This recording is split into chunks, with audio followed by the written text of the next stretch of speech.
I never wanted to reach a stage in my life where I would look back and say, if only I was going to do it, and what I didn't achieve wouldn't be through a lack of trying. Ron Hill, to many people, including myself, the greatest distance runner that Britain has ever produced. If you mention the name Ron Hill to most people, they'll probably be able to tell you two things about him.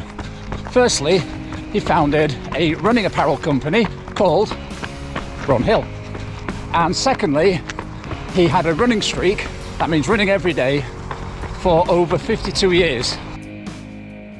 And apart from those achievements, Ron was a multiple Olympian, world record holder and championship gold medalist.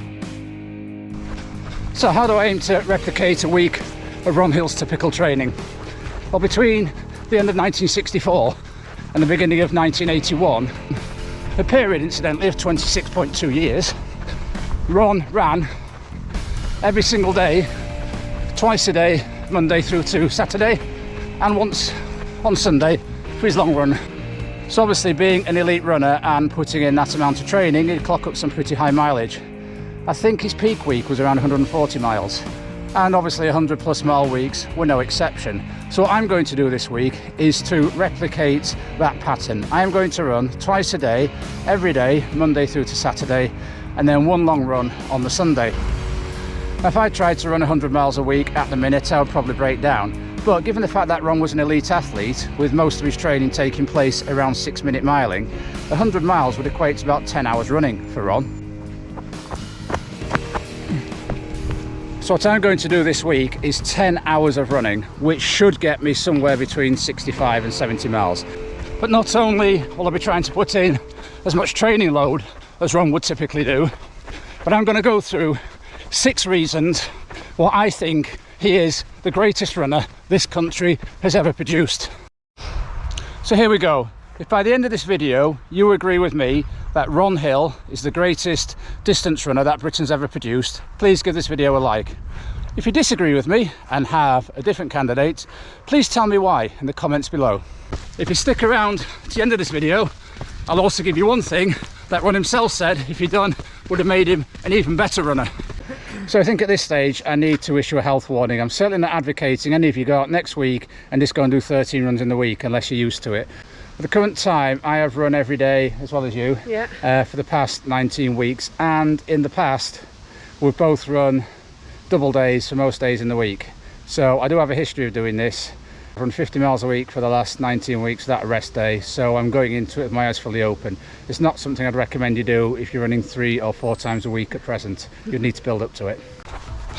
So Monday morning, run 1 of my Ron Hill week.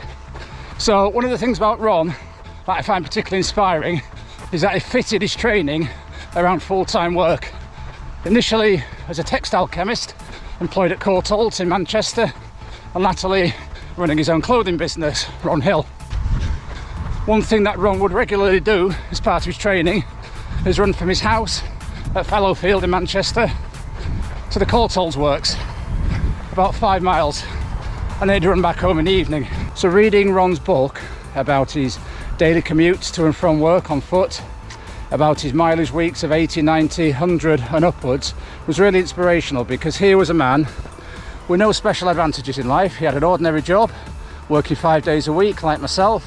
He just got on around a full-time job and a family and got training every day. But what I've done today on this Monday morning in honour of Ron Hill is to get here early in the city where I work and to get a run done in before my working day starts. As Ron often used to say, where there's a will, there's a way. So reason 1 why I believe Ron Hill is the greatest runner we've ever produced is the relatability. Fitting in his runs around a full-time job, bringing up a family, with none of the advantages enjoyed by runners of later generations.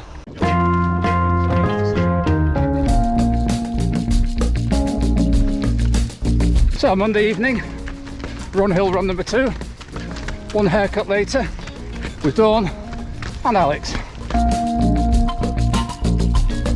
So Hilly was a company that Ron formed after he sold Ron Hill on.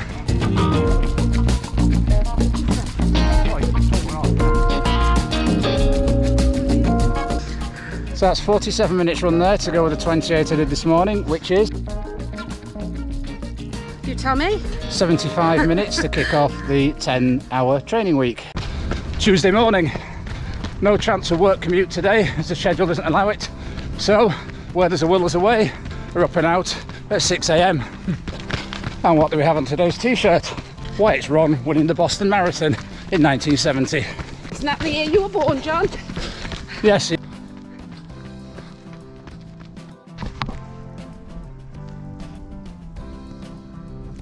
So, Tuesday afternoon, run number 4 of the week for me.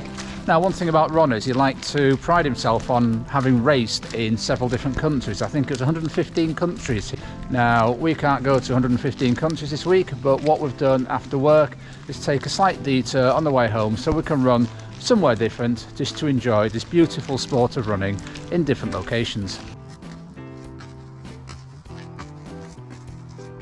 So tonight's apparel for me is this technical t-shirt that has a picture of Ron in his string vest and it says the real top of the track.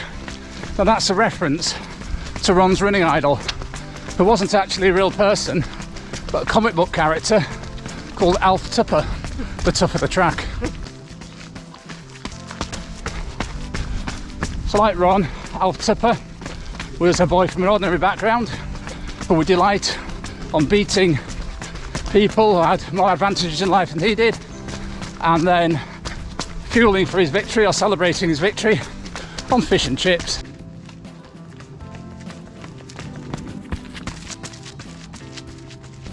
So another 3 miles there to make 6 for the day. So Wednesday, run number 5. Wednesday lunchtime, squeezing in 40 minutes.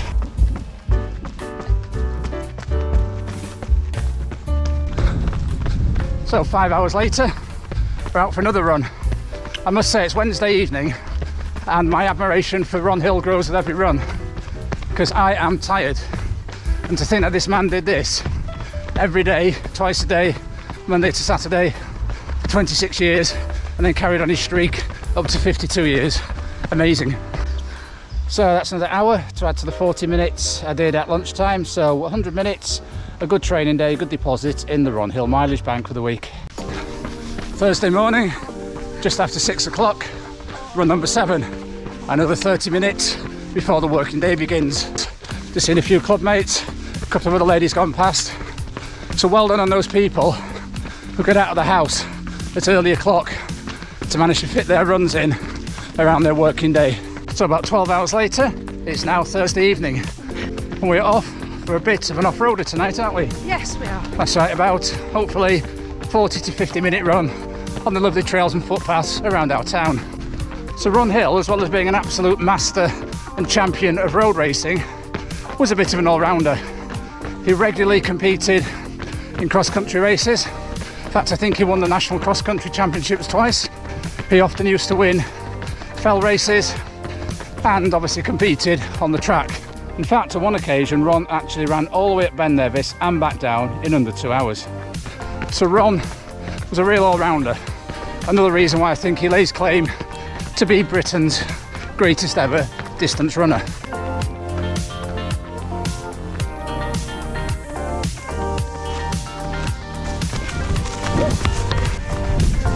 So Ron might have been a master of all surfaces. I'm certainly not.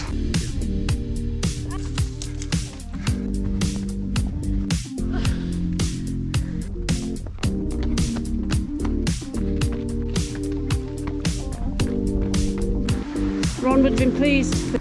So that's under 50 minutes into the running account.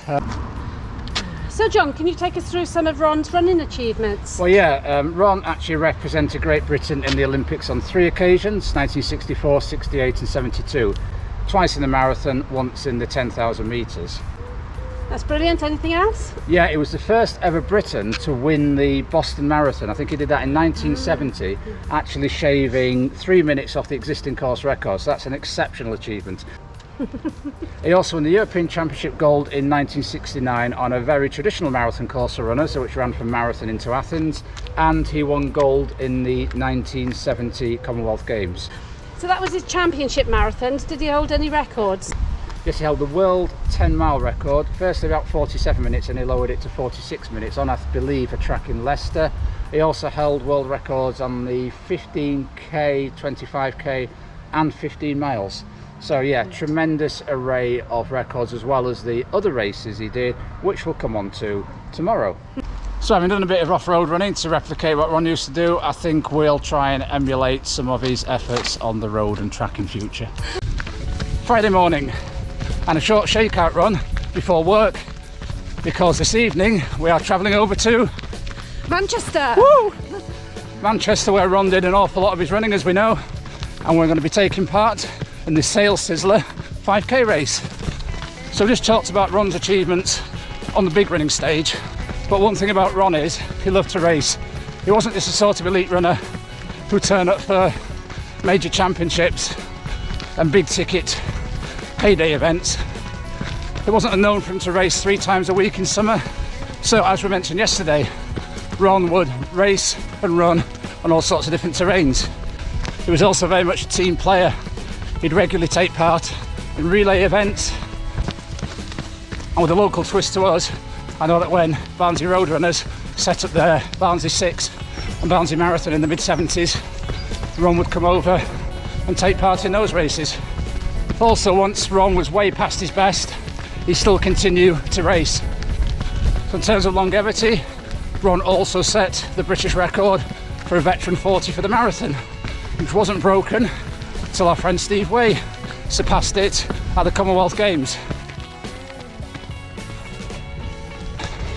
In fact, when Steve broke that record of Ron's, that Ron did, he contacted a mutual friend of his and Steve's.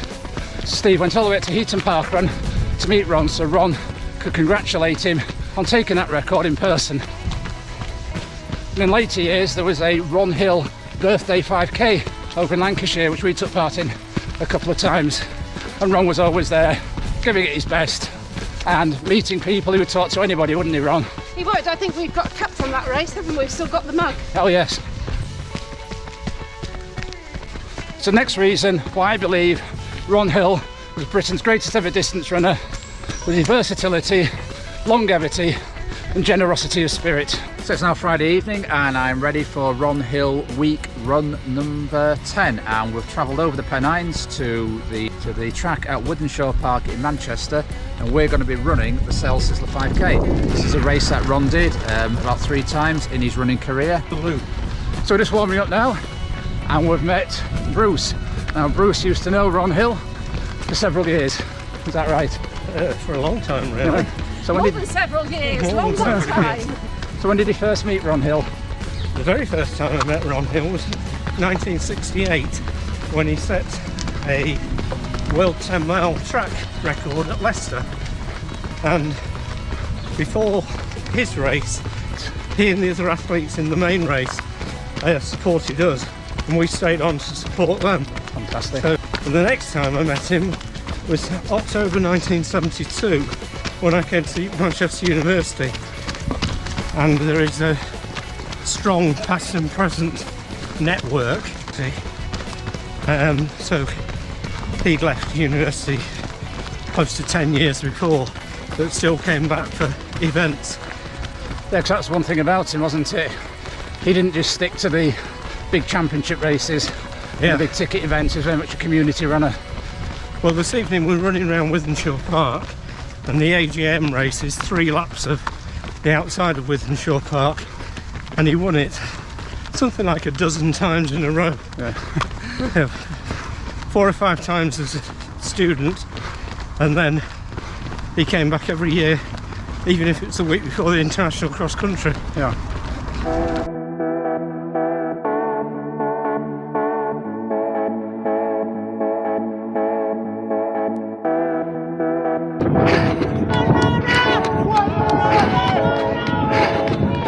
We're just about to head off across the Pennines. Sadly, unlike Ron Hill, we won't be able to locate any fish and chips because I don't really know the area. It'll have to be McDonald's, I'm afraid. There will be chips. You could have a fillet of fish. I could, couldn't I? Yes. So, Saturday morning, and we are ready for Ron Hill Running Week run number 11. And as you can see today, we're at Parkrun. We've come to Clumber Park today, one of our favourite park runs. So Ron was a keen park runner. But yeah, Ron was very much a community runner. He was into anything that got people out running, people out exercising, and as one of his friends says, also buying running kit, including Ron Hill running kit. So the next reason I have Ron Hill down as Britain's greatest ever distance runner is his involvement in the running community. Ron was always giving back where he could to runners everywhere. Let's tell you a little story about that. There's a chap I used to run with, a younger lad, absolutely mad keen. He'd run through a brick wall if he thought it would shave a few seconds off his time. So he contacted Ron, trying to get hold of one of Ron's very rare autobiographies. Ron actually went into his garage, managed to find a spare copy, totally out of print, unavailable anywhere, signed it and wrote a lovely note to this young lad, who then went on to run a sub 2:30 at the Manchester Marathon. So Ron, so many stories we've heard during the research of this video, how he helped people get into the running shop business, helped them set up shops. Ron was a giver to anybody who wanted to know and find out about running. So that's another parkrun completed and another 50 minutes to add to the Ron Hill time for this week. I think I'm now on 7 hours and 15 minutes. So goodbye from a very rainy Nottinghamshire. Saturday evening, Groundhog Day, run number 12. When I used to run daily doubles, Saturday evening was always the toughest run of the week to do mentally. So the sixth and final reason I'm going to give you why I think Ron Hill was Britain's greatest ever distance runner was the fact he was an innovator. So as I've said, he was a textile chemist, and he used this skill to develop the mesh vest. He was fed up of overheating, particularly in races he did abroad that are very hot. So we owe to Ron Hill the mesh vest, the split short, and the waterproof running jacket. And he took these innovations and he set up his own clothing company, Ron Hill. He also did experiments trying to get his shoes faster, not by sticking carbon plates in them, but by taking holes out of them and having a bespoke pair made for him by Reebok, which were like a track shoe but for use on the road. Ron Hill also popularised something called the carb bleed diet, or the carb depletion. It's fallen out of favour these days. What it used to involve was starving your body with carbs 2 or 3 days in the week before a marathon, and then over replenishing in the few days leading up to it. So you get a super compensation and extra glycogen in your liver. So run number 12 done, another 38 minutes in the bank. That just leaves me a little over 2 hours to run tomorrow, Sunday. So Sunday, last run, just about to get done. As we can see, it's pouring down with rain, but let's invoke that spirit of Ron and get these 2 hours done. Yay! So from a very wet Nottinghamshire yesterday to a very wet Yorkshire today, but that's 2 hours 25 long run done. Total for the week, just over 10 hours and 20 minutes worth of running. So Sunday afternoon saw us visit the gym for some strength and conditioning work. This is the one thing that, looking back on his career, Ron Hill had wished he'd done more of. We can see from an interview in Athletics Weekly in 1964 that it didn't form part of his training at all, but in later years he thought it would have benefited him in terms of running longevity. So it's now Monday morning, the day after completing my Ron Hill training week, and it's time to reflect on what we learned. I learned that running twice a day, 6 days a week, and then once on a Sunday is tough going. It's more tough going mentally than physically. It's that relentless focus on recovering from one run and preparing for the next one in terms of where am I going to do it, what am I going to wear, am I fueled, am I hydrated. But it is eminently doable. You don't have to be an elite athlete to think like one and train like one. I'm a bloke in his mid-50s with a full-time job, and that's why I've always found Ron Hill such an inspiration ever since picking up a copy of The Long Hard Road over 20 years ago. So I think it's been obvious during the course of this video why Ron is my running idol, as he is for many other runners too. So I hope it made you think about why Ron Hill should be considered the greatest British distance runner of all time. There are many British runners who have won medals, who can hand things around the neck, who can point to records and championships, and hats off to them sincerely.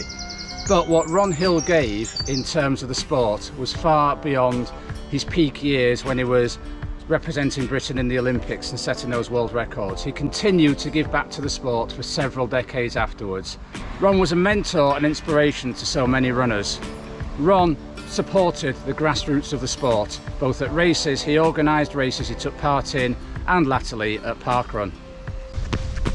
Ron Hill was not born to be a great runner. He made himself great by sheer force of will. He went up to Manchester University, probably the third best runner in the team. When he left, he was an Olympian. Now, we're not all going to be Olympians, far from it, but what we can take from the story of Ron Hill is to never stop trying to be the best running version of yourself that you can possibly be.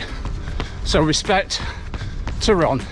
So as I said at the beginning of this video, if you agree with me, Ron Hill deserves to be considered the best British distance runner of all time, please give this video a like. If you disagree with me, tell me why below. Tell me who your candidate is. If you're new to this channel, please consider subscribing. We bring a huge range of running content, both feature videos like this and progress towards our own running goals, coaching and parkruns. So until next time, Keep on keeping on. keep on keeping on.